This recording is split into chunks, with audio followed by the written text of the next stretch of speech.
Who earns? Are you saying who earns? That is what he said. Oh, man. Yeah, I don't know. I feel like most of the tragedy of this job is that I meet so many people. That's the best part about this gig, is just meeting so many cool people who come up to me and say, hey, that was a great set, I love your stuff. And I wish that the human brain was designed in a better way, that I would remember every good interaction I had, and not only the terrible people.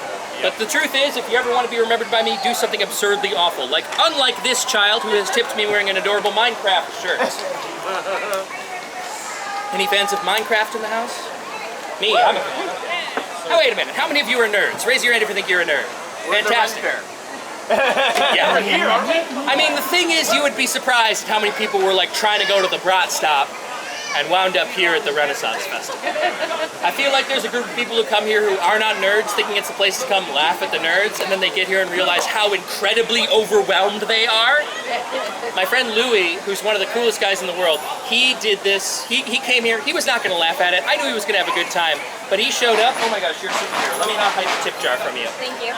Keep up the great work. But Louis came here, and I expected he'd like the festival. Oh my gosh, you're on this side. It's real magic. Okay.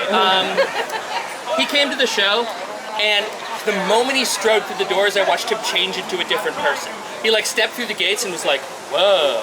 Him and his wife came along, and then I saw him 5 times throughout the day, and every time I saw him throughout the day, his wife was carrying another piece of clothing he had discarded, and he looked more like a wizard. He bought, throughout the course of the day, $1,300 worth of wizard clothes. And he had like the big hat and the staff, and just like, oh, yes, hello. Like just her like with these arms full of like t-shirt, jeans and stuff, just like, all right, here we go. It was amazing. I love that. I love this place so much. Okay, sorry, we're talking about being nerds. Yes, Renaissance Festival. Well, I'm a huge nerd. I've been a nerd my whole life. It's one of my only redeeming qualities. And something I noticed about nerd culture is sort of a change in the shift in the way it has grown from whence it was when I was in middle school, getting the crap kicked out of me for having my Wolverine comics. I wrote a song that summarizes the entirety of nerd culture just about as quickly as I can do it. Does anyone have any interest in hearing this piece of music? Yeah. Great, okay. I would have done it anyway, like I said. New philosophy is I don't care what you think. All right, here we go. Gary Gygax had some kids, and so in like 1966-ish, he made a way to entertain. It's called a role-playing game. That's Dungeons & Dragons. Please raise your hand if you've ever heard of Dungeons & Okay, fantastic. On top of that, we went to space. In 1969, we landed on the moon. Please raise your hand if you've ever been to space. Just this guy, okay. 2 events to correlate from Apollo 11 and from Dragon's Blue, a brand new subset of people grew. Okay, so for the sake of levity and brevity and getting you all to Adam Crack's final show just a little bit quicker, I will do the remaining 50 years of nerd culture in just a little bit under 3 minutes, okay? So I watched a lot of Animaniacs as a child, and I was also forced to listen to nothing but Gilbert and Sullivan until I was about 12 years old.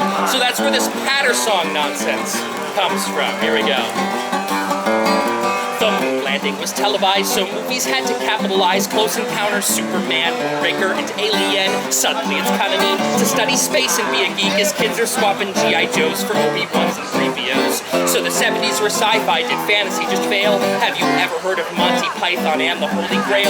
But that's just a dumb satire, doesn't matter, nerds were right. You see, the people loved a movie about King Arthur and his knights. Now the 80s brought us brand new themes of super robot death machines, tears and rain. But is she dead or alive? You're coming with me. Things only got much nerdier in Lady Hawk and Highlander, Conan Raiders, E.T. Henson. Oh my god, David Bowie. The effects were just so fake though, but wait though, for Tron. All these audiences are freaking thanks to geeks and polygons. So now those kids from 66 who used to roll a die are all grown up and finding jobs creating CGI. Critics said that nerd films were a trend.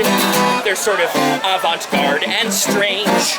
That normal folks won't care about fantastic worlds, but then came video games. Star Fox brought us 3D flights, Doom brought 3D firefights. What started out as Joust and Clone became Earthbound and Donkey Kong. Felt that crazy fantasy of fully 3D D&D. Elder Scrolls, Planescape, Diablo 1, Baldur's Gate. Computer prices dropping means there's one for every house. So more folks spend their evenings playing games and geeking out. And plus, this brand new series of tubes that we call the internet has us starting petty arguments with nerds we've never met. Hey!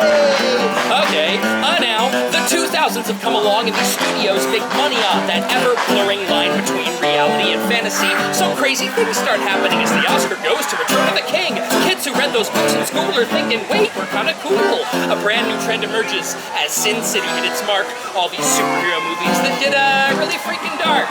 Do you see what I'm getting at? Do I need to sing this whole dang thing again? Okay, now I will blow all of your collective minds with all of the highest grossing movies since 2010 and up until like mid-2015, because the song is very difficult to update. Transformers, giant robots in the Avengers and Age of Ultron. You got the Hobbit trilogy and Guardians of the Galaxy, Harry Potter, Dark Knight Rises. I think now you'll realize Iron Man. Okay, I know, I mean even Frozen. Let it go, let it go, yeah. I love that song, unironically. All these films, you see, they're based on things that us nerds were into first. We're used to being bullied because our taste is just the worst. We're mocked for liking wizards and space and role-playing online. So I'd like to take this chance to say that we were right the whole damn time.